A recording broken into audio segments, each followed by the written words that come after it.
Lorenzo Lorraine Langstroth is hailed as the father of American beekeeping. Langstroth was born in Philadelphia in 1810. During his childhood, he played with ants and bees on the city's gravel sidewalks, fascinated by the orderly kingdom of insects. Eventually, he ended up at Yale, where he studied to become a clergyman and teacher. Langstroth had forgotten about the tiny creatures of his youth until 1838, when the sight of a honeycomb in a large glass globe revived his curiosity. Immediately, he bought 2 hives and devoted himself to beekeeping and the study of their hives. Beekeeping is believed to have originated in the Middle East, where early humans kept bees and traded their honey and beeswax. But for several thousand years, this harvesting process would inevitably kill the bee colonies. 13 years after seeing that honeycomb under glass, Langstroth discovered the bee space, an open space of not more than 3/8 of an inch, which is wide enough for a bee to fly through, but narrow enough that it would not be filled with propolis, a resin material from sap and tree buds used by bees as a cement.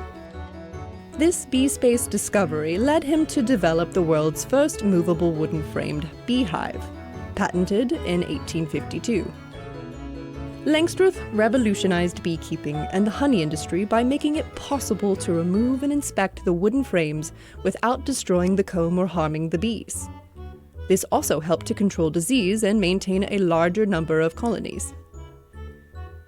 Working with a local cabinet maker, Langstroth sold his wooden hives to beekeepers across the country. And in his book, Langstroth on the Hive and the Honey Bee, published in 1853, provided practical advice for bee management and is still in use. Langstroth moved to Ohio and lived in Oxford with his wife Anne and their 3 children from 1858 to 1887. Langstroth made experimental beehives, established an apiary, and on the 10 acres that surrounded his home grew buckwheat, clover, an apple orchard, and a honey garden of flowers. Langstroth became one of the first Americans to import and sell a honeybee from Italy.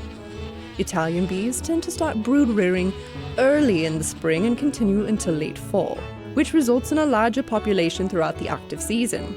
Today, the Italian queen bee is the most popular commercial bee in North America. Langstroth died on October 6, 1895, while giving a sermon in Dayton, where he lived with his daughter. Appropriately, his tombstone in Woodland Cemetery reads, Lorenzo Lorraine Langstroth, the father of American beekeeping.